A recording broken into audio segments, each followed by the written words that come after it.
Asante mstahiki Spika kwa kunipatia nafasi hii nichangie mswada huu ambao uko mbele ya bunge. Mstahiki Spika, mimi sijaokoka na nimesikia wenzangu kila wakichangia hapa wanataja sehemu fulani za Biblia ambazo kwamba zinaambatana na matamshi ambayo wanataka huko yazungumza. Lakini kwa kwamba kweli kuna mbinguni na kuna hera, nafikiria Rigathi Gachagua atakuwa kuni za kuchoma ambao watachomwa. Na kisa na sababu mstahiki Spika ni uongo ambao kwamba Deputy President ameujaza katika matamshi yake. Jana jioni nilichukua muda wangu mstahiki Spika kumsikiza hoja ile ambayo kwamba alikuwa anaizungumzia. Ninashukuru kunipa nafasi hii kwa sababu mmoja kati ambaye aliguswa pale ni mimi. Mimi nikiwa mbunge wa Kilifi South ama Kilifi Kusini, ile hoteli ya Gachagua pale mahali imejengwa iko eneo bunge langu mimi. Na yale aliyozungumza bwana Deputy Governor jana ulikuwa ni uongo mtupu.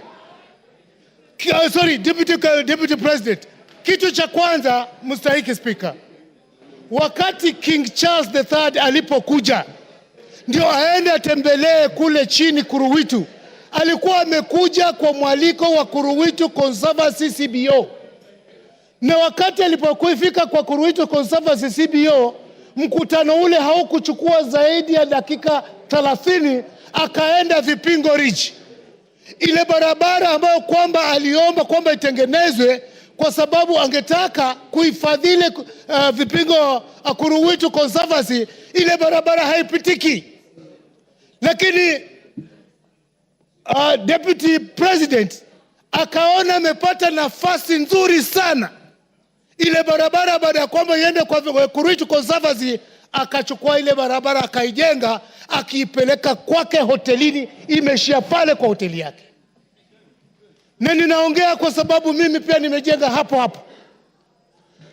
Bwana Deputy President alisema kwamba watu waliomba hiyo barabara ijengwe, kulikuwa na public participation. Ni kweli kabisa tuliomba ya kwamba barabara ile ijengwe, lakini hii kwamba ni uhusiano wake yeye na wenyeji wa Kuruwitu, kwamba ni uhusiano ambao ni mzuri, wanaelewana, na kwamba hata mbunge eneo hilo anajua.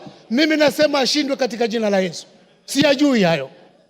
Sikuhusishwa kuhusu barabara ambayo alimepeleka kwa hoteli yake.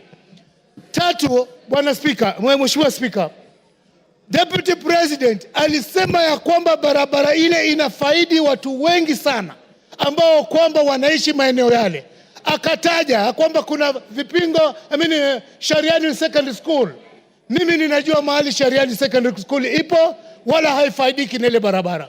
Akataja kuhusu Shariani Primary School. Shariani Primary School ukitaka kuaccess unaipata kwa hiyo main highway ya kutoka njia panda ya kutoka Mtwapa kuelekea Kilifi na kuelekea Malindi. Kusema ukweli kabisa, yale aliyokuwa nazungumza kuhusu wekezo ule ni wa uongo. Tatu, ile nyumba ambayo kwamba ilikuwa ni ndugu yake, sisi tulijua toka ilipokuwa zamani. Na ukweli kama utafatwa, itabainika wazi ya kwamba bwana Deputy President aidha awe alinunua kutoka kwa ndugu yake ama awe amemuibia ndugu yake. Ni jambo la kuhuzunisha. Akisema ya kwamba mali ile yote ambayo iliachwa, yeye ameachiwa percentage fulani kubwa kushinda wale watoto. Kama ukweli si uongo, basi si anasherehekea kifo cha ndugu yake. Ni nani mwenye akili zake timamu ataacha urithi au peane kwa ndugu yake, asahau watoto wake, asahau bibi zake, asahau binamu zake, hali yeye anasema kwamba yeye ni mtu uko na mali? Mimi sijawahi kumuunga mkono kwa lolote, na ninajua nyumba hii iko na hisia tofauti kulingana na masuala ya Deputy President. Wakati nilipeleka public participation Kilifi South, 95%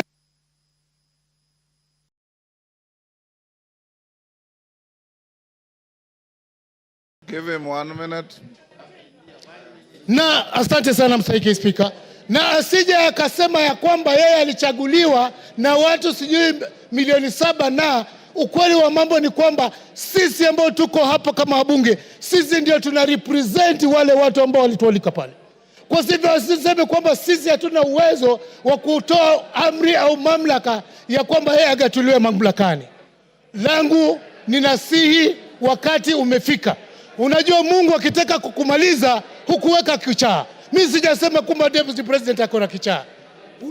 Ninasema tu ya kwamba matamshi yake kama hata chunga yataelekeza kwamba tumshuku katika akili zake. Asante Mstahiki Spika. Bashir.